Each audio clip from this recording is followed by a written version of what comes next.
सभी आत्माओं को ओम शांति। तो दोस्तों, आज कोर्स का 4th डे है।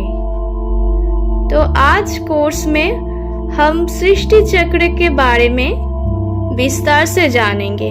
तो शुरू से एंड तक जुड़े रहना, क्योंकि वीडियो आज का बहुत ही नॉलेजफुल होने वाला है।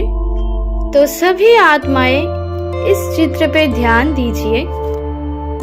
कहते हैं विश्व एक रंगमंच है और हम सभी अभिनेता है। तो हम सभी क्या है? अभिनेता। इसकी कोई शुरुआत नहीं है, कोई अंत भी नहीं है। पूर्ण चक्र जो होता है 5000 वर्ष का दिखाया गया है। 4 युग का उल्लेख किया गया है। पहला जो है सत्ययुग, उसके बाद त्रेता, उसके बाद द्वापर युग और लास्ट में है कलियुग, यानी कि इस युग। देखिए, एक एक युग 1250 वर्ष करके है। तो 1250 वर्ष कर करके 4 युग का कल्प जो पूर्ण होता है 5000 वर्ष का 5000 वर्ष का चक्र है। सृष्टि में सभी मनुष्य आत्माएं परम धाम से आते हैं। वहां से इस सृष्टि रूपी रंगमंच में एक निर्दिष्ट वक्त में आते हैं। तो पाठ भी शुरू होता है ना, सत्य युग का, फिर त्रेता युग का, फिर द्वापर, फिर कली युग, जो कि अभी प्रेजेंट में चल रहा है। ये जो 2 युग है, पहला 2 युग सत्य और त्रेता, बहुत ही सुखपूर्ण है, सुख से भरा हुआ है। और ये आदि सनातन देवी देवताओं की युग है, जो सत्य और त्रेता युग है। तो सत्य युग के साथ ही एक बार फिर सृष्टि चक्र का खेल आरंभ होता है। ये नए कल्प का पहला युग है। तो इस सत्य युग में तो सभी देवी देवताएं हैं, क्योंकि 16 कला गुण संपन्न हैं, कोई अवगुण नहीं होता है। सत्य युग में सिर्फ शांति ही शांति विराजमान। और सत्य युग में 9 लाख मनुष्य आत्माएं रहते हैं। तो सोचिए, 9 लाख कितने कम संख्यक मनुष्य आत्माएं होते हैं। तो कली युग में तो बहुत ही ज्यादा मनुष्य आत्माएं हैं और सत्य युग में सबसे कम। सत्य युग में तो प्रकृति भी आत्माओं की दासी होती है। सत्य युग में तो कोई भी चीज की कमी नहीं होती है। धन दौलत सभी भरपूर होते हैं। सत्य युग में किसी भी प्रकार के दुख का नाम और निशान भी नहीं होते हैं। तो सत्य युग के बाद आता है त्रेता युग। सत्य युग से त्रेता युग में निरंतर आत्माओं की संख्या में वृद्धि होती रहती है। अब इस युग को त्रेता कहा जाता है, क्योंकि सत्य की दुनिया की तुलना में इस युग में सूक्ष्म त्रुटियां आनी शुरू हो जाती है। इसी प्रकार सर्ग या सत्य युग समय के साथ पुराना होकर त्रेता युग में परिवर्तित हो जाता है। जैसे कि सत्य युग में लक्ष्मी नारायण होते हैं, वैसे ही त्रेता युग में राम, लक्ष्मण, सीता होते हैं। अभी जानेंगे द्वापर के बारे में।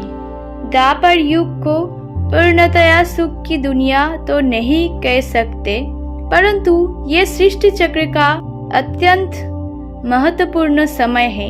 इसी द्वापर युग में देहाभिमानी स्थिति अपने साथ विकारों की प्रविष्टता ले आता है, जो कि सर्व दुख का मूल कारण है। यानी कि देह अभिमान आने लगता है इस द्वापर युग से।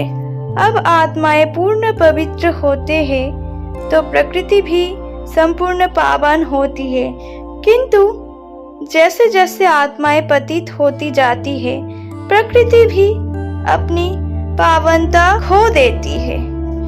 अधिकतर मनुष्य वन में रहने लगते हैं। यही वो समय है जब दुखों की कारण मनुष्य आत्माएं परमपिता परमात्मा को पुकारने लगती है और भक्ति का प्रारंभ होता है। इस समय ईश्वर की याद और भक्ति का प्रारंभ भी होती है। तो अभी आते हैं कलियुग में। कलियुग के प्रारंभ तक 3 मुख्य धर्म इस्लाम, विधि और क्रिश्चियन धर्म की स्थापना हो चुकी होती है, परंतु तब तक मनुष्य आत्माएं अपनी स्थिति विस्मृत कर चुकी होती है। कलियुग है समय भ्रष्टाचार का, पूर्ण नैतिक पतन का। इस कलियुग में हर तरह की विकार देखा जाता है ना।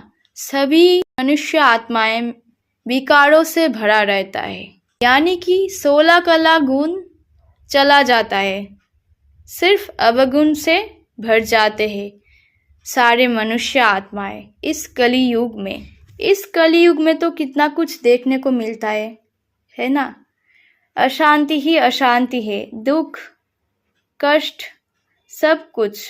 तो इस कलियुग में ही मनुष्य आत्माएं अपना कर्म का फल भुगतते भी है, हर तरह की फल भुगतते हैं। इस कलियुग में ही हम देखते हैं कि सारे मनुष्य आत्माएं रोगी बन जाते हैं, निरोगी नहीं रोगी बन जाते हैं, हर प्रकार की दुख कष्ट झेलता है। तो इस कलियुग को क्या कहा जाता है? इस कलियुग को रावण राज्य कहा जाता है। इस कलियुग में रावण सभी को पकड़ते हैं। उदाहरण स्वरूप हमें बहुत कुछ ही देखने को मिलता है इस कलियुग में। तो दोस्तों, आज का कोर्स यहीं पे समाप्त होता है। तो आई होप आप सभी को बहुत अच्छी तरह से समझ में आ गया है आज का कोर्स।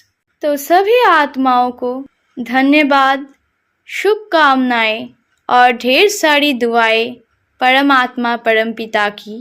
ओम शांति।